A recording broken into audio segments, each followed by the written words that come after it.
amasan pathin thu ngai dinga ki go zo se eo engai luwa I chon se lai tawa eung hat pau ipakai Jesu Christa minin salam kain bole Bible chang khat ana sim masautin Sam som nga le khat chang khan apat changa hin siminge o pathin nalung se long lo hin hi je chun keima nei khotun nami khotu thaling se ai je in kasu khe abon chan thi ngim sel zengin ka themona akonin nei sil thingin lang ka chon sen akonin nei sop thing selin aje chu kasu khe abon chan ka hezingin ka chon set kamaya akilang zinge nangma do na monga chon se ka hin namin muahi tabang thil se kabol ai tai heze chun kachunga thuna tanjong nadi zengin nathu tan na no na behil nahi vetan themo sa sa min ehi nahin kanu oi sunga jong chon se sa kizil kahi bowe pathina thu theng bon chawa dingin phathei ebu pitaw hen amen tawte o lung se them pathin nang ma mi lung sen na je hilo le tuni phari kamu lo diu ai kamu diu lom lo hinna nang ma nei pebin tuni chana dam na nei pebin tunin phat pha kamu hi kalagaw hin ko ki khol dinga pakai nangin nei pe wai ti hi ka he theyun ka ki pau nahi tunin chon se thudol setanin ka za di wa dei lo hil hi che ka he chin wai le hu hing na ngai cha ka hu ka hong ki he di wa hin hu hing na ngai cha ka hu ka hong ki he ting le wang chu hu hing pu ji su ka mu na diu chu gam na ji ta lo hi ti ke ho sanga setanin a khanga he chin sai ji chun tunin che thu ka ngai mai jong hi setanin no mo asai hi jong le o he pa tuni hi che sermon mai jong hi khat hi che sermon khat se jong hi nagal zona hung hi hen lang pakai setan hi noisia uma na cross dop sanga thina dingin tunin chon sena thua ka kihil na diu hi lung se ten pakai he them thei ding le muchen thei nang man nei ki thu pi diwin ka taw nei he che chon sena kona ngai dam chang sa ho zo sin a chang nai lo ho adinga laina na puma angai jing puma jong taw jing thei nang man ki thu pin lang hita chu hi che sarmona konai huing pu angsung hindel theiring mi gamtin muntin nang man ko do dingin tin kaung taw na hi chon se thu hi pakai na hagau thingin ki het chin na ai pe lo wai le khat nang mi chon se nai ki ti thei koi ma cha ka pu na hi a ring zo lo ngin cha kai ve hi jong le pakai na hagau thing in kalung sunga nang man thung sei zo dingin tin pakai Jesu minin kaung tawe amen zanil ha chun huing ki het chet na ti jong chu sei khawin Krista ta san zo sin a het chen ma mau chu a su cha nau huing a chan nau ngai da ma chan nau ti ki hewain ala tu hi zanil ha sanga tu ni inung kum ki dewen tu ni a sarmon hin aje chu huing ki het chet na dinga het chen ma sa ngai aumin che chu ipiam ti le chon se ka hi ti ki het chet na chon se ki ti chu ipi mong ham chon se na bible a sei ipiam ti che chu i het chen lo wai le hui na ngai cha i nau jong i he thei lo di oi ji chun tunin che hi anave witin nidang lai sang za ko som ko lai joi din ka ging chain som ko ma sang jong je tan tin he cha kru se ri gamo ha bola ki bol lai choi hin to ai bol ta pu we ti na lovin ina ha bol layu ana umahin chelai chun counselor hon adat thelo alo je hello มีป้าอัตสากุมดิดอลจูสมกุเวลิดินกะฮิสามินเจจูก็โกไม่สอนเลยนี่ดังอาจูสปีกเกอร์ขัดคาวนิสลงากูปที่เขาตะกี้ทูจีหินคาวนิสลฮอนอาฮิลเชียนเทโลอีพิฮัมขันเตียงเลยสปีกเกอร์ป้าตัวกับกิมูนอัตยาสอลจีเวนยาอินฮิจามีป้าขัดฮีอันสอนเลยอามาอยากโลจิกเอพเวกระจอนเสปุยตีเอที่ว่ากระจอนเสปุยตีจูอาฮิลละเจจงจูเบเซโลเวนไอวางินอามาหินโดละจุนอัฐุตาจงปุยนายโลวินฮิดินกะกะเซปีนัยกะกังเตดิดอลขันจงอันนี้จุนกังกะตินกังไอเล่นั่งจอนเสนั่นเองโลมองหำกะติเล่กันไหนปุยกันจอนเสกันไหนปุยอตินัยสมจักรอันนั้นกินไงตัวนาลายุกตินกะเองบอลจงไอปุยนอามาหินโดละจุนพาร์จอมจ่าตาจูพาร์กะกะเปียนอันนั้นกินไงตัวมิดังกะกิฮูปีเดอุมินอาเจ้าเล็กกันกิฮูปีกิเดเจสุงอาจุนละจอนเสนมองอีพิมัมตีอันนั้นเกลินกะตีหินไอเล่กะกิมุกิพันจุนอะไรกังนัดจอนเสนจุนนั่นกิเกลโดอัมกะตีเล่กะเกลอาเจ้าละมากะเฮลโลเฮลกะสุมิลมองไอตายจอนเสนขัดจูกะบอลจูกะเฮลจูอตินอีพิมองกะตีเล่กะเสไปปันลายินจิงก้าขริปาร์ดิงกะฮิวินไอเล่ดูบีปาโกมาจูอิสตรีตาดิงกะกะปีอินเจ้าจูปงฮิจานกะฮงละเตยเตยเจ้าจูนันน่ะโจเตยเตยดิอาจุติโลเลปาร์กะลับโลดิกะตินเจ้าจูอะไรดิกะกะเจเลพัตตาอินอิสตรีอันนั้นตั้งโจตาอินอาเหมินกะโปกะสังขลโตกะตกะโตตันพัตตาอินอันนั้นเหมินอาเทเบิลจูอันนั้นก็ยินไอ้ว่าอามาจะกะเกาเลยละโล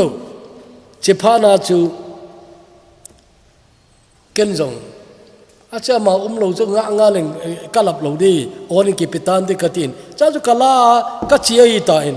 เจ้าจูตัวกะเกลเล่กะเกลโดจูกะสังขลกะตกะอิสริตามันจูกะปีโลเวอาทินัยอามาละกุมสมกุบลำมีตานะอาเป็นสนงยงสาวตาอันนั้นจีโจไอตันกันนุยงจะทิมินไอวางิน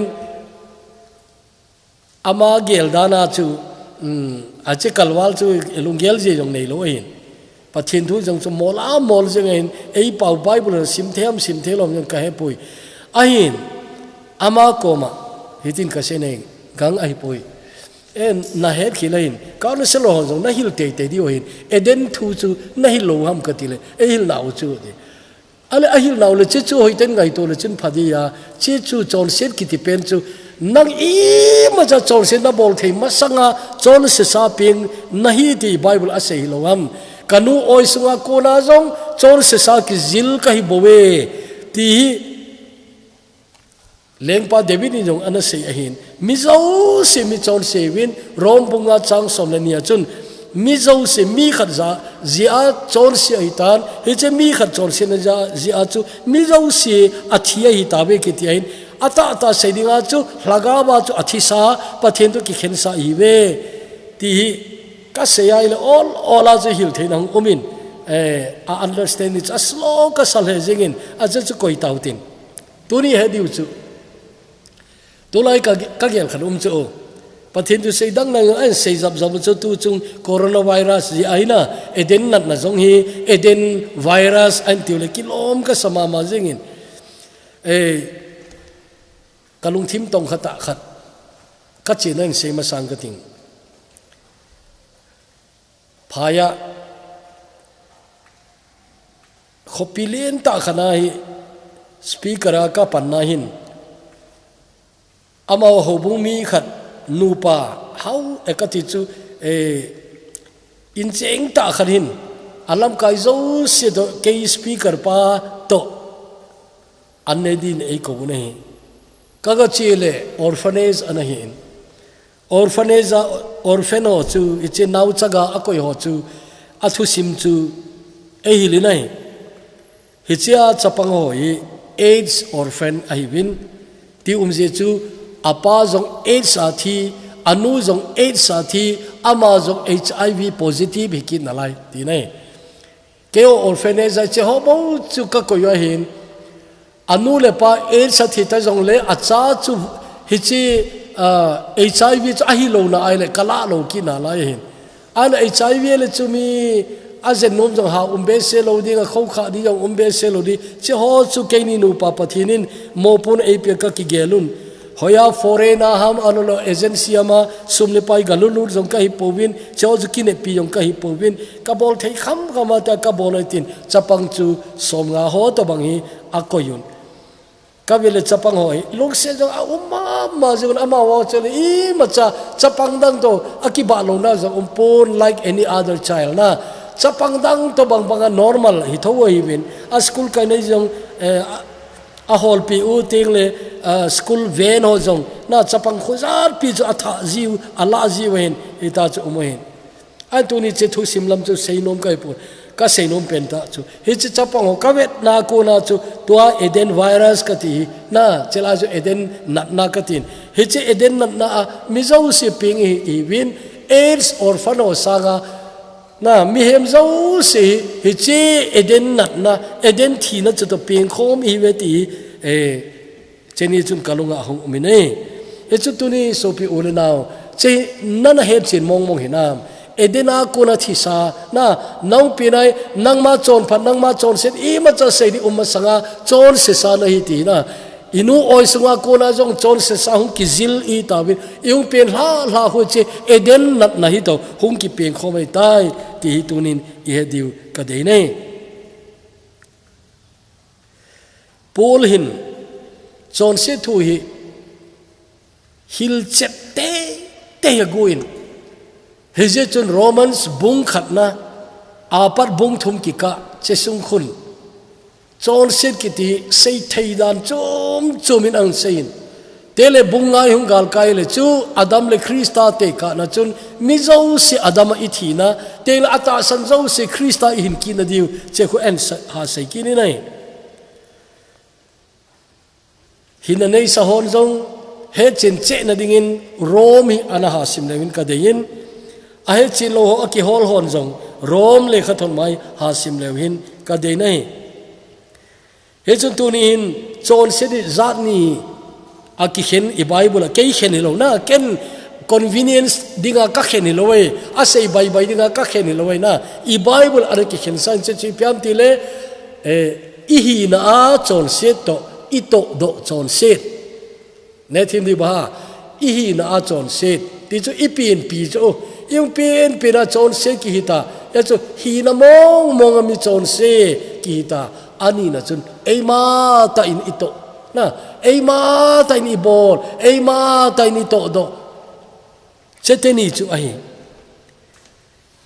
ama sazo I hi na chon set ki ti ahin mi zo se ki bangina he edik number 4 edik pa jong hi che thua hi achon se chumpui kati achon se che ai pui na ai lo la pina par koi ma do kinalo azowa istri ata aman bo abat hethei adang mong chon sin abol lam ki hello pa jong chu eden chon sin chu mi that pa do ki bang thoi na criminal khatoi ki bang thoi murderer jong to ki bang thoi na e chun eden chon se na ki tin tul that pa jong nang sang chon se chum lo we teng le upahon ni danga akam sung ki so jong le ei pet lo ding atia minun nem mi pha se yo jong khu che jong khu a chon se lo chu mai ki pu winai tul that pa ki bang tho to he jo eden chon se na chun mi zo se ki bang ai ngai dam I chan to ka se chu che chon se na chu ki ume ana aban chu eima ta in to do chon sen ki ti teng la chu ki bang ta lo he chon sen abol tama umin abol hom umin abang kha chu hin khwa government za da jong tong khalo criminal hin khwa hi lo ye chu 95% be ki inte ikama criminal ki ti hatam lo we na ibona chu sinner ki hin ai wanga chu ibona criminal ki lo we criminal ki ti phari pi ha crime ki ti na crime kiti lo dong zuya themo chang thei IPCR EP penham khatchu kipan thei hi to bang crime su na bol teng la chu police jong amat thei ai tan tele convict nei le sungkula na di chan chan na ga ngai ta hi che chu criminal crime ki ti chui hi cha chun mi zakhana som ko wal chu hi che crime che ibol khel lo mai thiu chu ai wanga ibon chawa 100% sinner even che chu adama kuna edena kuna chon sina ai ain to do chon set ki ti tunin iga he diu i bible phabep a umin che chu za sa he sa ti dautin hoilai ta chunang kitang na lai na him ti na ki he do thena dingin ga velen kanumin azowa zanila isainaw chun Matthew bung sagi chang somnil thuma chun nang ho thil se bol ho koi na hiu ka he khapoi ani ti khona echu ipiham itile Jisu Krista ana san lo jiwa chu ain khorhum ke chu chon sena ana umai tawin chi ho chun abolo kitong do chon sit kitong do chu enjong pathin chai ma sanga chu ina bol tamta umdingin kaging chain chon sit kiti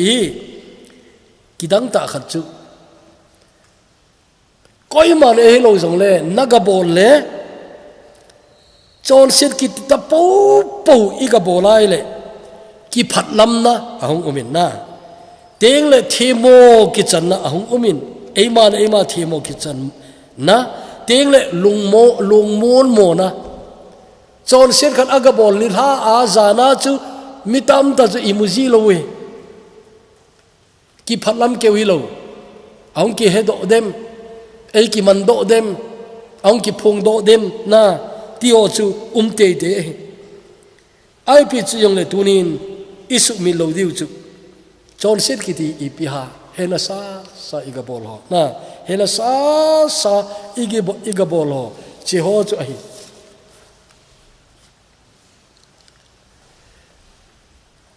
i bible chon set ki ha sei ho chu mun tam ta ali sa jong khu zau te a zau loi a ki sei ma saloi jong hi ji chu ipiam itile zon than hoi kitiain zon than hoi ti no mele pasal ka a chon sin la chu pathinin a thet pen a dei mo pen alung han la pen ahin he che zon than hoi ti ipiam itile english achun adultery akitin adultery ipiam itile ei pawa akilet hoi mama zingin mi zi to zone kitie mi zi to zone nang zi hilo koyam khato na zona le chechu aseina hi chechu pathinin a the pen la pangjing jing ai mi zi to zone example la kiche ten saying la hen mi pa khat hin ama in nei pi hilo ain sa pa in nei pi yong hi mai thei ai lo le het kha lo hoi lai am khana mun lem changa khol china khana ga zon pi yong hi mai thei a agom lama se de cho azi hi lo to ga chon sit ko ai mai mi pa khat hingala nunga to azon zong le ama mi zi ai ta ja chun hi che chon sina chu ha hi hija chi bible a jong kitchen ta na inveng pa zi na o cha lo de ati holana na inveng pa zi na o cha lo de ti ai he chun zon thanoi ti pathinin athu pe pai pathina je chun na zon lo de ti thu pe pai pathina je chun he che dan chuna palke aile pathin do na chon se nai ti in het kanumi ne kidang ka sa kharin senge Old Testament zong nai lo Bible bumal khat zong nai lo Ten Commandments kiti ho zong akisun ki mukhanai lo chelaya gol hang khanin mizi to gazon thena di lepna sang ta atua aga zon lo hu thupi ka sanai chechu na he noi Joseph kiti pana Potiphar in ei pin lupidin azoli nahi khat ve zol mai he poi anisim anisia zolai tina aiwa cha hun Joseph in ipse he vetange in sungai kapun I bacha het pha talo ka khuna akoi hita abona ke thua ko hita na ahet pha talo nang nahi le azi nahi hi to bang thil se iti keiman ka pathin dona ka bol di hamati English revelation how can I do this wicked thing against my God atinai chon se kiti hi pathin dona hi ipi chon si jun na bol jong na pathin dona hi tol that hi in ati tol na thai le nami thapa ham namit thapa in sungmi tele phung la chang dona chon se mai nai pon tol na thalo di ti pa dona chon si nei ti na hui ta chana he chun ta zon than hoi iti tele pathinin adeilo ai he chu tunin zon than hoi na kiti igam sungwai khole le kilomi omdani ka belle mun tam dai seido nom lo a seido nom se lo a he atama tam kiti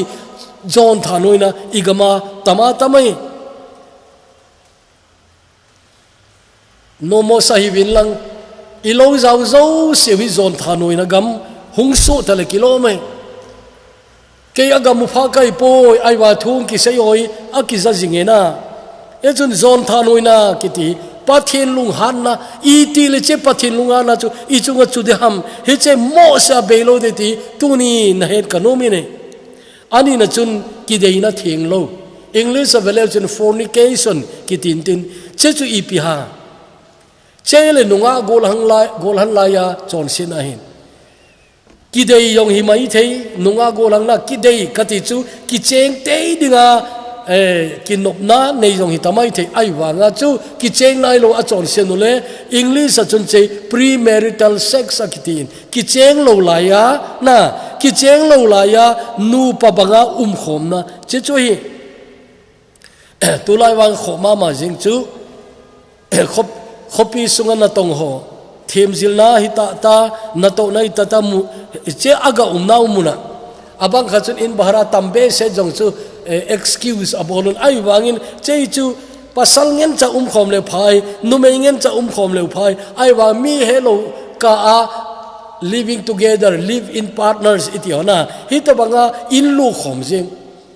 itia ki chen la mu jong ki hello ai wa in khara ki pui lut jing in lu khom jing in langa jong ai nei ten mo anei lam jong a het lobu tupa anei lam jong a het lobu ai wanga chu mi gama acha tew atu tew mi gamai to banga nu pa umaga umai ta hi to bang fornication atamma mai gama tamma mai tu chung boina hin minu mi pai ta nunga golang ta in lami zon sau sabun i in lam be pathin hol na je ki het bele chechu wang phana khat hi thodin ka ging cha in khopi jo se ka ti ai poi khopia in langa nunga golang jo apha zo lo khopia pathina ki peta ta ke kamita kamuin in lang khanglai ho chau na jong kaman ji hin somle pai tam ta senganis Sunday sile ho in kai te go khanglai tam ta umai tunia i inau te mini soma ho in longzo ma de hi la ya ho in kai lo jong khanglai izadam ding a hi cho hin ye chun khopi jo se yong ai pui awa tuni ka seinom chi pi ham mi ti le hi che zon thano na ki ti i gam sunga hi gam sung ti khopi en lang khone we la hoi lai jong ne na ki dei na theng lo ki dei cha na theng lo ngai lu na ta be jong hello khanglai ho adi kana sei ji chu true love ways ha se ka sei seminar kana bol pi ji true love hilova fornication na kimo vet lel na kimo dei chan na he cha ta san na su bul hin na ni mai maya nunga golang ki ka sen ai gama ta mai o agam sung sen an dim jong le nang pathil chela ko na ako do no mai nowa khang chu sen na di mai ai wa nowa le in sung te thing oi ai we he to bang chu hi ding ikingai to ka dei nai aba na chun hu na sei nai English say with lasciviousness atin chachi piha kidei pi tum jong lo amu mu to chon se thei amu mu na mila acha pasal khan ai le numei amu pole zon pi dinga hit banga chu avet jing nunga jong le numei jong le pasal amu le to banga avet jing hit bang hu na kiti amel se ei pa wang ai amin jing jong amel se kati na hu na ti lom chu mel se chawai mong he che nu me pasal ki ka the na hin kho ki ti mong nei lo a chawai mong ai kaloi ho khanin kaloi khan ki tele tu na dam ta puin pastor hong panti lai thu sim chu thing la ga I te ka chi kha lo na kho khara chi dinga he ba sa ka to le ka chi na ding kho chu bus station ala sa pa chu ni khat lam ke nga chi ri na lai he che bus ka kum na di kho chu ka chi kha jong lo ka khat be chi nei na lai cha chu he la ka nei lo hotel umam jong ka he lo zana ka gi na di ka lung don lai ta hi ka koma to ho aban bana ang kumule ka changa ka to ta in mi thum to na chun ka chang ka hung to tai nei le he cha chun anung lang je ma to nu mei khat hi nunga hi dem mi nu ai dem yong ka he pui he che nu mei nu chu ka koma hung to min eng ho we thi chu ta ka sei pai mel jong hoi in tin adong jong hoi mi khat ai je chu nu mei ho de vet len thâu khát giống chứ hi tin tôi căng ngay tu lệ hi chơi cá gel độ chứ hi chơi nó menu cho này hỏi chỉ đi này tin các chỉ khu cho các sinh cha chú chỉ đi cái này là cái tu này hi cái chỉ thấy lâu đây chỉ chun các gì ngay đây các tin các gì là đinh cho bus kinh ngạc station à chú hotel là lâu dòng lệ hậu bung khát pastor khát kinh này lăng hậu bung kia sau song mấy thì pastor is say do lo chu ai wa nga chu hậu bung kia sau song mấy thì cái tin ati chu ala amanu chun heo cái na tôi chỉ là đi ahi in nếu chắc khát kalu in tin tôi rằng cả sang các gì đây hin năn lệ nó không gì thấy chu ai tin cái tê trên say do chu kalu chang bom tiệp phải lấy về thì chu thì chu cái tia dài thì na chu na chứ phải là cái dùng chút cắt thì giáo bản cắt tê cái tao bằng á chú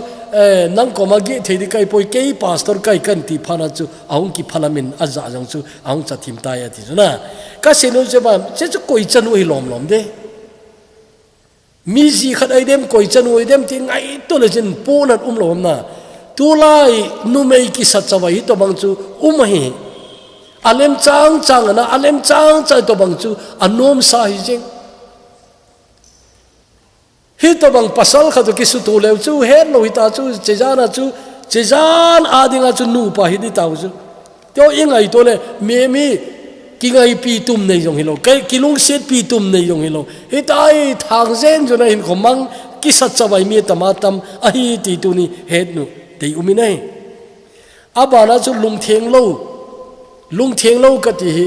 adi a numele pasal ka thuana theng tamong molo alung gel theng ta lo chu golang chapang ka ti main kum som le gup don mi khat chu counselinga aping tha nom lo ji bolong kho ham yong ka hepui mila pan nom mo wang ji him mai the che yong chu counselor hon lungdong ki no I lo dam he ki lo chu che pa chu ka do chu ale nang ipisia ta chu pathin thu chu na san thelom ka ti le kai pieng tha thei ta hi be tang aje chu kalung thimi thing lo wa thin lo na di mai tai milim du da lo hi kana be tamma man ti chu tu lai pornography phat jong hinai lo chu ama khang chu ai wa mina ho lo le I to bang chu ana tho hi da nei phone jong nai lo pornography jong nai lo blue film ti yo ana nai din ka ging chapoi ni dang lai ta chona ai wa hoi lai lam chu milim du da lo hi amui de chona cha ko na chu kalung thimi theng ta lo min tin mila ka po le na no mei lam ka ve na le mi hi ta zone pi ding bowa kalung thima umaya ti chola hi che khanga chu to bang mi chu a the le tu lai khang I ti ta de na phar ong anei sia le to banga milim thang hoi tam ta vena ni rom loma ve o chu anung thim I te thien di ngai to in che chu na hi ai le che hi nga pha da hi ti lo the poi ong che chu tu nin ngai tu te igamu boina to lai igamu boina na ka se teng le milim ho thu chom be ai tan che hi milim ho i Bible a dei lo na keima lo pathin dang na ho lo de ti chu pathin na umeti na lo chu as na sim thu na alim I pilim ham khat na sim thu mai na ho lo de ti chu milim ho khu bele chu no I pilim ham khu sim thu min tin chu ho chu amun kharwang chu alim yong hi lo song tum khadi arong anu zinga color anu wa chu ho kin ve taw setanin wang mi azo lip zo ma ai ti cho ki mu ne ala tunin minimum ti I Bible episode ha first zona ho bele chen ka nau te ho milim ho na ko ni ki koi kang na ti chuna chechu John le khador chu ta san cha te ring kisuni chu ta san lo pathin he na nai lo ari kisuni lo chu ta san cha te ala ta san cha te chu milim ho lo di chu he sa le kilo awa milim ho na ki koi kangun tin che ko ka dat mo in tin commentary che chu Bible college ka umlai tan UBS ka umlai he che kasim do ka lung dong in tin ala Christian te adinga believers te ring kisuni ngala milim ho na kun ki koi kangun ti I pedem te milim ho kan holai le mun khana an sei che chu EP zong le nalung sunga mun sang pen number 1 na koi chu na milim ho chu hi ati chuna I Bible chun napakai chu nalung thim zo se na lon nalung thim pumpi na ha na zo se na ngai lu di na ti hin tin che chui le che milim ho ti a hi thei mo nge ka ti ta chuna tula I milim ho wi EP de tula I milim ho wi kamudan ta chun sumle pai papset na ngen chai ta tulai chu I ma zo se papset na ta nei tulai sumholo papset dan hi kidang hai corruption asandan dani mia bagar a seiwang le tulai igam sung boina I COVID-19 no zong hi mi tam ta hau man dei we ati chuna chachu sermon masalaya blood money unholy gain kati chu chui ala koi ham khat bol chu chebo chu na lungthim ko hi la na hello ka hi che pap se na milimong na lut ham ti na ngai tu ka dei nai hoila ye Bible ki mu ami til kolosa bung thum changa bi na ju velew chin kolosa bung thum changa chun pap se na ki ti chu milim ho na hi ati chula pap set na greed kitina he cha pap set na chu milim ho na ai ati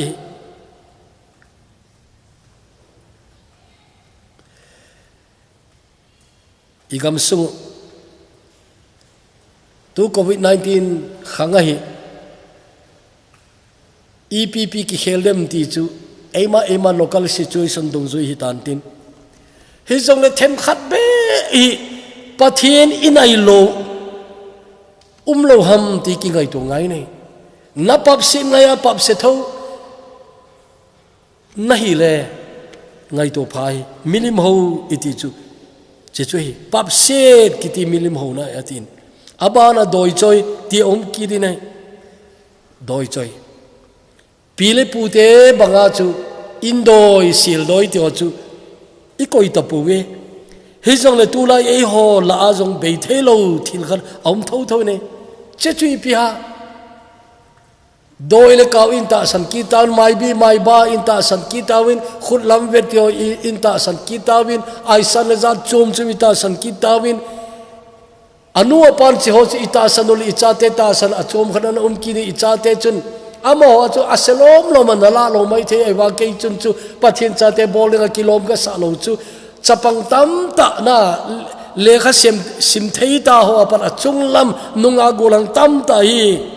horoscope ata san chu horoscope minu mi pan chu a hello tam ta diwai nunga gul han lai ana heta ti lo ngal chu na te selamin hello di ai pi jole tunika ka senum chi pam ate lamin jong ata san khan omin akhangin jo ata san khaumin akhang lai jo ata san khat achapang jo ata san khat to bang chon achum aumin nei ei thing hau mi te pau chuma magazine hasia aso hi kam ka vet lo na cho so tan nidanga article ka sim nom om ting le ka ga choyin ai wang ka phe te le kalung thim no mo chu ipi pau jong le pau chuma hi horoscope an umzin ขัดเวเพรสขนาดเกี่ยงเลยขบุตาตัดจิงไกจินเพรสขัดกัดชีเลยเอมิเตโฮแมกกาซีนเอดิตอร์ขัดตุกากากิสุตูบินอาแมกกาซีนพรูฟรีดิ้งอับอลไลซ์กับมูนี่อามาแมกกาซีนจงกันนะมูข้าซาไอเจจนฮอโรสโคปที่ regular ตาอานาตาวอับังอินเจียจุดเชนิจุกดงอินไออะไรนาวเตเอมีแมกกาซีนตัดเจ้าเสกเวนาเลยคริสเตียนจุนให้ทงดีวะหินคริสเตียนเจนให้ดีวะหินไอวันแมกกาซีนเจ้าสิกิติไม่เลยเจ้าสิหินฮอโรสโคปอมิน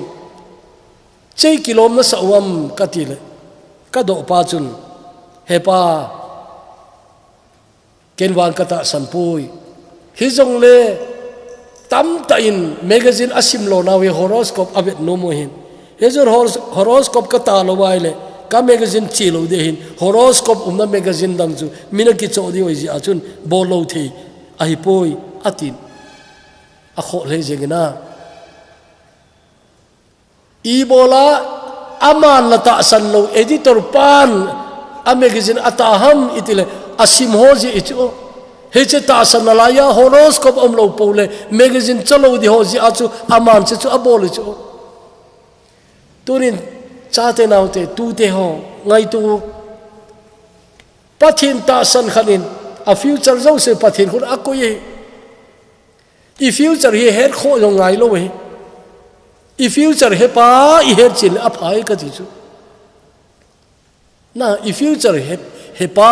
ตาสันจินปัจจุบันเอลุงเสียนขัดกับเฮดจูอีคนนุ่งดีเฮโลเฮลเอก็ฮีเอไงลุนนะฮิจูอีคนนุ่งดีเจ้าสิอีฟิวเจอร์เจ้าสิกี่เฮมาสเลยก็ยามนุ่มสัดีจานาเจ้าอิมุจีโลดิ้งอันดูโลเลวลุงดงดิ้งกี่ปานาดิ้งขัดเจ้าเลยงาเลยนะตินดานะดิ้งเลอัลหุนดิ้งกิจานะตินนะนายมุลโลดีเฮียจนปัจจุบันคนนุ่งดีเฮโลอีฟิวเจอร์ดีเฮโลเวลาจิงาดิ้งจงเฮโลว่าเอ้ก็ฮีเอ้ไงลุดเจตีตัวนี้นัตตาสังกัโนมิเนเฮียจนตัวนี้เฮจทัวฮีไงตัวผัดไงมินุมีปายงตั้มตาเกี่ยวปัสโรนก็เห็นว่าโอ้มินุมีตาปาตั้มตาปัสโรก็มาชีลว่าไม่บาก็ไม่บีก็มาชีจงอุมุเนกามินาบอนะที่ว่าอีพีพีที่ว่าไอจงเล่นตัวนี้นะเฮดิวจูปากไอจีสุมินีมินลามินจงลงเป็นนะเห็นเฮจมินจงลงเป็นจูกิงไงนะอินกิงอับนะอินมังละจุนเฮจ้าจูปากไอนักกิทูปีเดเจนะเห็นมินโลดีก็ได้ไงเฮจนอีไบเบิลเฮเจทิลซีกิเซลอาจุนโดยจอยกิติหัวอุมินเตเลกิโดกินะกินิลที่หัวกินินกิโดกินะกินิลที่หัวจูขัดเลยขัดกิกะทุ่งเงินจ่าหินกิโดนะหัวกินะนะหัวกินิลโลที่อิพิเซียฮัมอิติเอเลก็ยิ่งมาจ่าอันนี้มันจะกินมโลอัดจุงนงโจดิ่งอัดสังโจดิ่งอีกิจูนั่นละมัวไอตาจุกิมาหินเฮจ้าคนไหนหงจะอีพีอัมติเลลุงสุงานะลุงฮันนะเบยเทโลทั้งตอมนะเบยเทโลพูลานอมนะเบยเทโลกิติโอยนะเจ้าจนตัวไหนมีตามตาลุงสุงอัลลุยนะทั้งตอมนะฮิโลจงเลฮัสเซนะเบฮิตบะจงไงดำโลตามตาในปุ่มอินขมังเอไงดำโลขัดไว้ปัสสาวะขณินเทสต์มันอาศัยนะ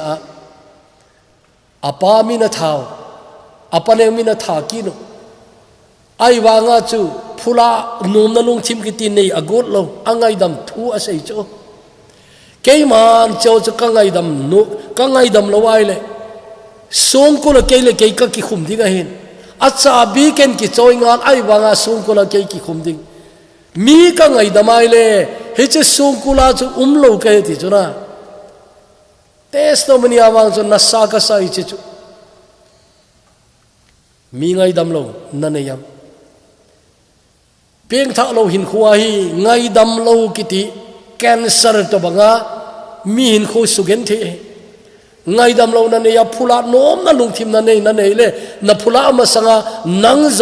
hi chen na lung han na le na thang tom na le lung chim se tam ta na gen na kun chun nang zo in dam lo na na aza za na nei lo a na thi pha lo lo dinga na thi the hi je chu tu ni mi ngai dam zo na ki gal zo na hi bo chu gal zo na nidang lai counseling kana bol mi khat pieng tha thailo ri ka hi ti na man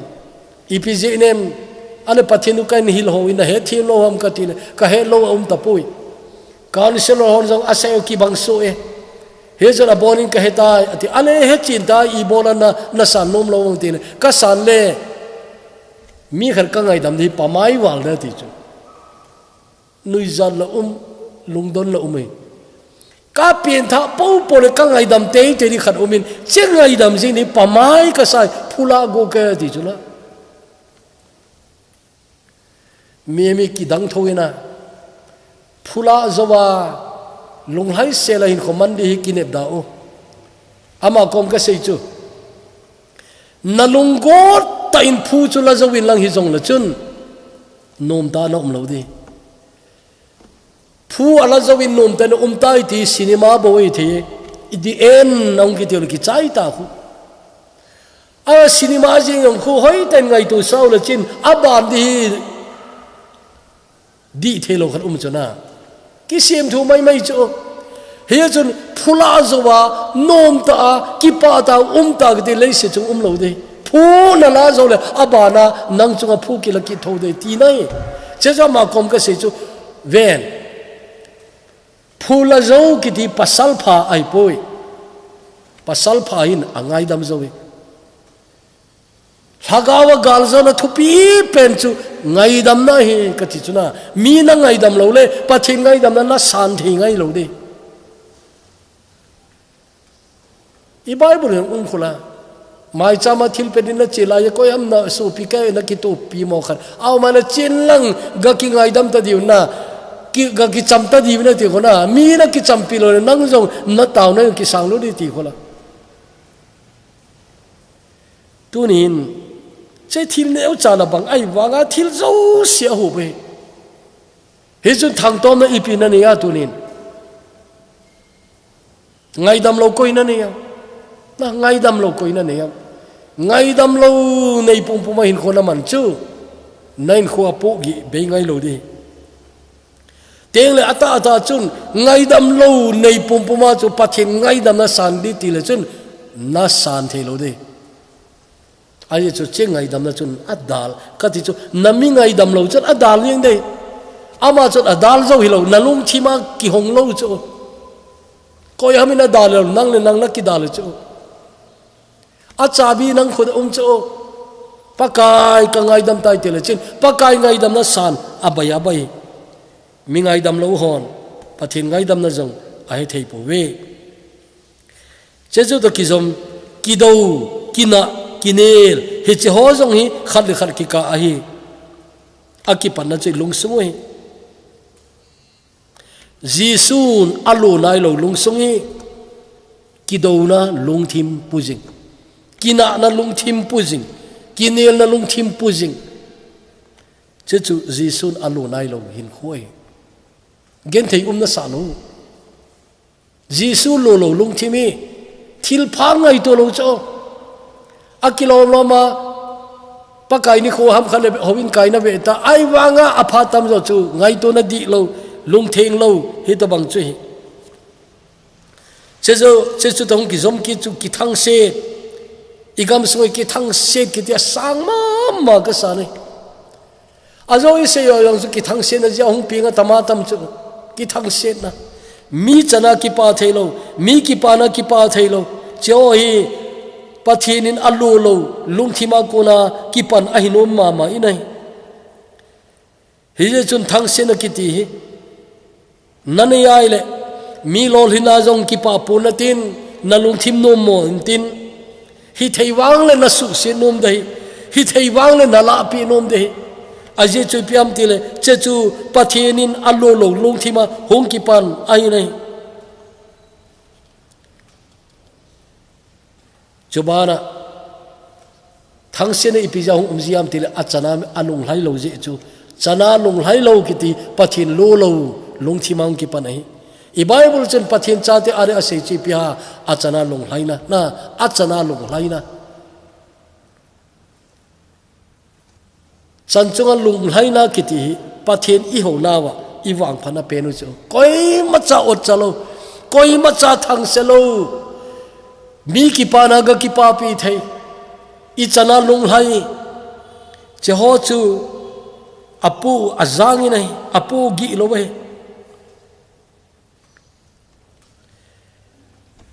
thang se na na nei jing le nalung thimi dam ngai pun tin nalung thim adam lo na asot le na ta san an thu to thu de hung thu te te de ye chun hi to bang thang se na lung chang chun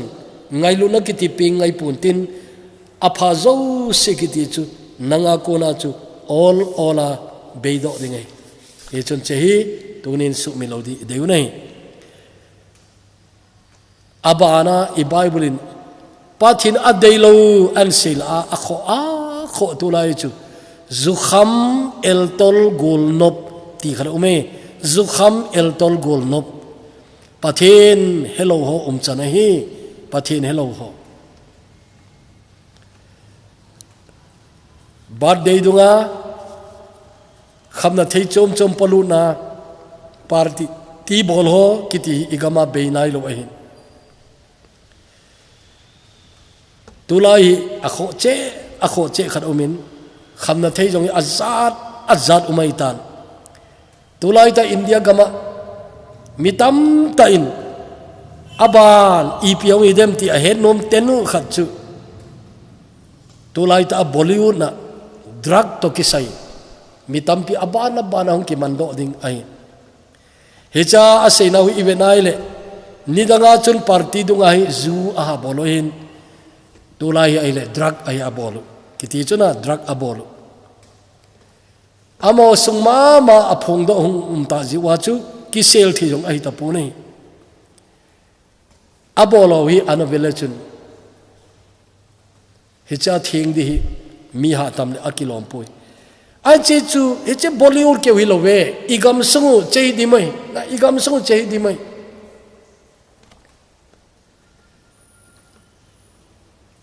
khang dong khang lai tam ta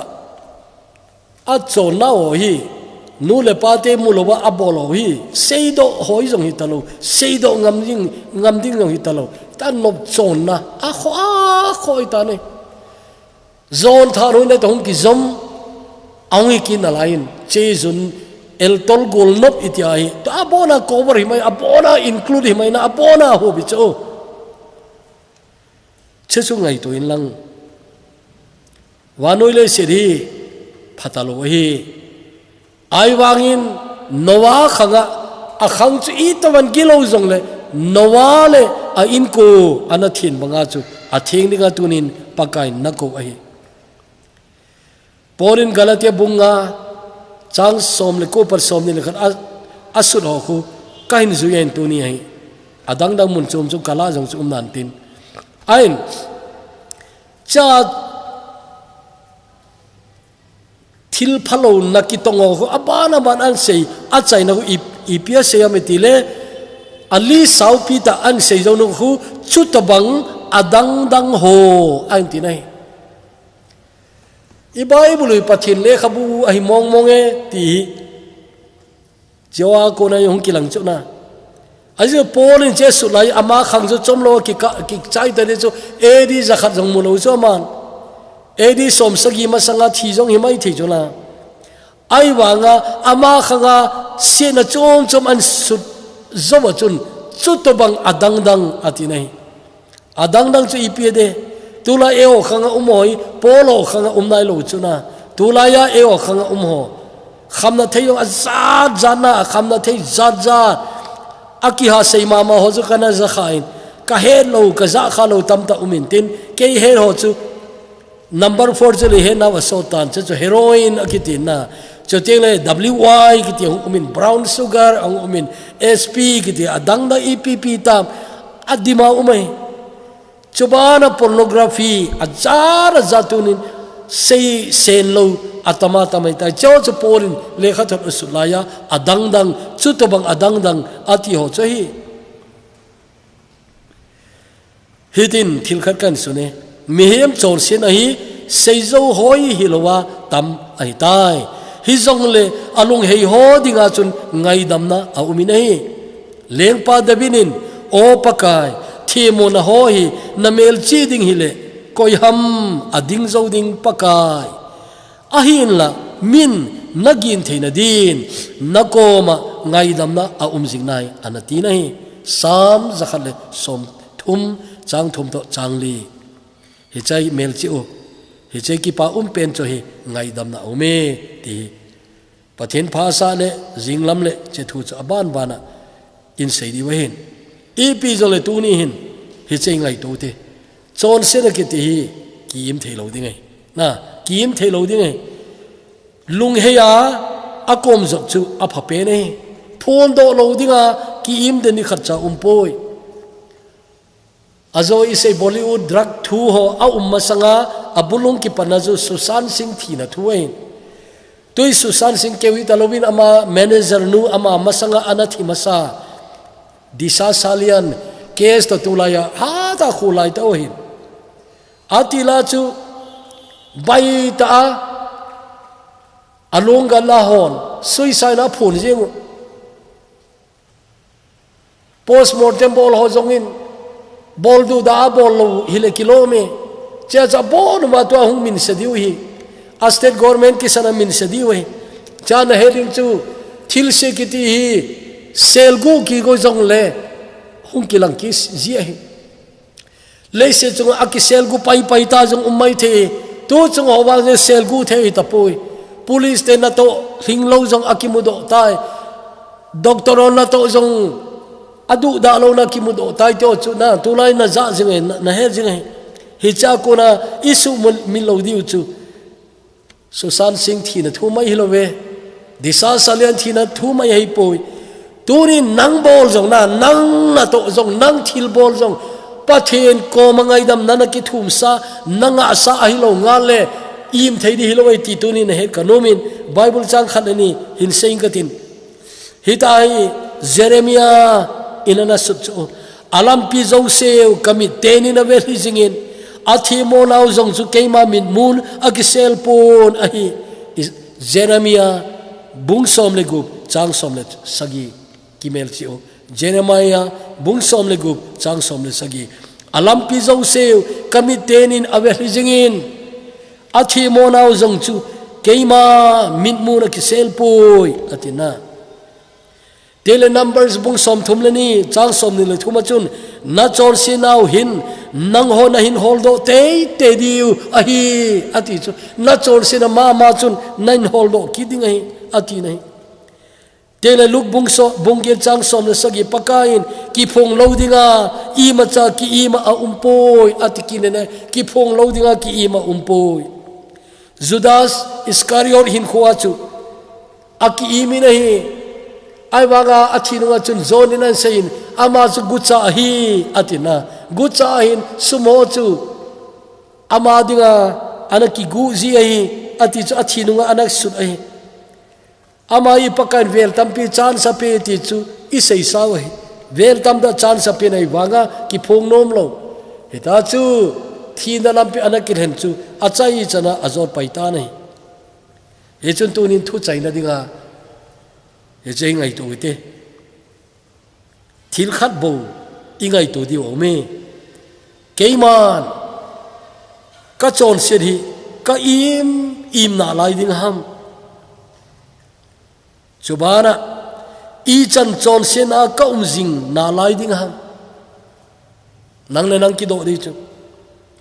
ka chon se chu ki im thailo a hi ti tun ka hetai ti tunin na nom de ka chon sil chu selgu thailo hi zong le ngai dam thi a hi tunin che chu nata san ngame aban teng le lung heina chon sil ki phuna le ngai dam na kain sei di hin zan thum na chama sang chun tuni thu piu hi hoi ten ngai to hitin huing ki het chet na nei na ding chun chon set het chin angain a chon set pen na het chin keu hilowin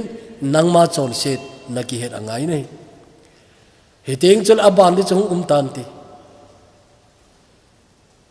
huing ki het chet na